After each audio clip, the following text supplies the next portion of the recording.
So building a portfolio on analytics is pretty simple. You just got to click on the portfolio tab initially on the left hand side and then click new portfolio, and that will load up a brand new window. Like with most parts of analytics, you're working from left to right, so the data is on the left hand side and you can add whatever you like into a portfolio. There's very little restriction.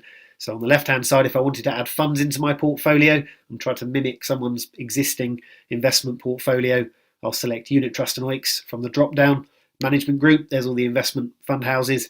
I'll go and select, let's say, Allianz Global, and then there's all of their funds load up underneath. And let's say, for example, my client invests in that fund, they invest in that fund, and they invest in that one. Worth pointing out, you can search via name. So if the name of the fund is relatively obscure, like Merlin, I could type in buzzwords and enter, and hey presto, Merlin funds appear. And also ISIN codes, CEDAW codes, city codes, MEX IDs. You can type in all of those and it will find it automatically. Saves you a bit of time. Once the portfolio has been created, you can assign a percentage weighting to each holding if you know it. Likely it is you probably won't on a lot of occasions. So you can type in the value or the units. If I'm working on some sort of valuation form, then I'll know they've got this many pounds, pence, or dollars, euros in each one of these, and it will automatically work out the percentage breakdown within each one. And then finally, once you've built a portfolio, click on the little save icon and I can save that as whatever I like, such as Mr. Keith Baker and his pension, and then click on save. So once you've saved the portfolio, get yourself back to the main screen of analytics, and underneath your portfolio tab, you'll have a drop down with all of the portfolios you saved into analytics. There's responsive search at the top, so you don't have to scroll down the list. Just start typing in the name of the client and hey presto, there's the portfolio we've just built. And then once you've created a portfolio on analytics, there are a number of reports you can generate off the back of that data relatively quickly. You'll see with every portfolio you add to this active list, you've got a little fact sheet icon to the left hand side of it. If you click on that link, it loads up what we call a medium scan that goes into fine detail about everything you'd need to know about that portfolio, from the performance of the portfolio, the risk of it, the expense, the underlying holdings, the quartiles, the ratings, the asset allocation, and some nice little charts underneath, of which most of this can be changed. If I don't want to look at bar charts, for example, there are 15 or so different charts underneath that I can change this to. For example, a volatility chart, it changes it on the fly, or actually I can select nothing at all. If I'm going to show this to a client, I might only want to show 3 charts. I can select none and none and back up to the top, PDF it. And incidentally, there is a little freeform text box. I can type in some notes if need be before I PDF it, maybe like a summary to that client.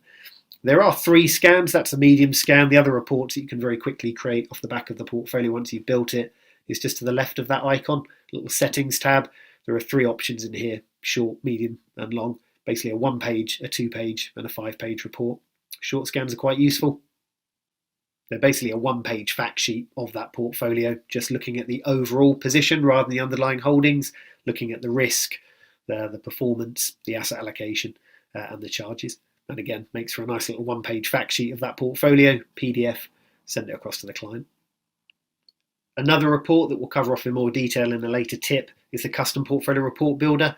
Again, once you've built and selected a portfolio on the left hand side, click on the report tab on the right, go down to custom portfolio report builder.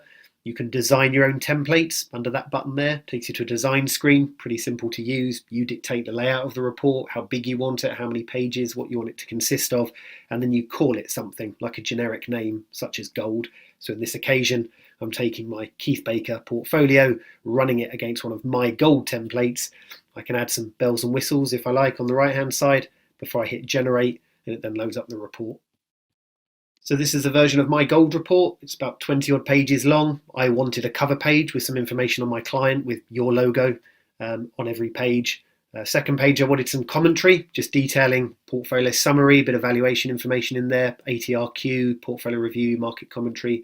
I compiled that myself. And then running on from that, what do I want these reports to focus on? I want it to show some valuations.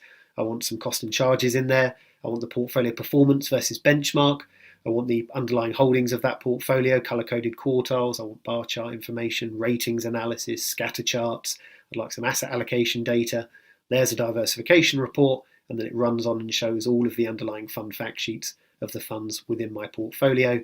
And the very final page will be a nice little glossary, just detailing some of the terminology we're using within the body of that report.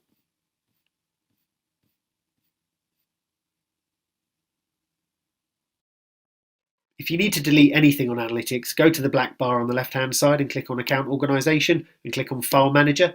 That loads up a housekeeping page that again works from left to right, and it automatically loads up your portfolios by default. If you want to delete anything other than a portfolio, you'll just need to select it down here, click on Active List for example, and take away portfolios, and there are all of my active lists. And to delete something, click on whatever it is you want to delete.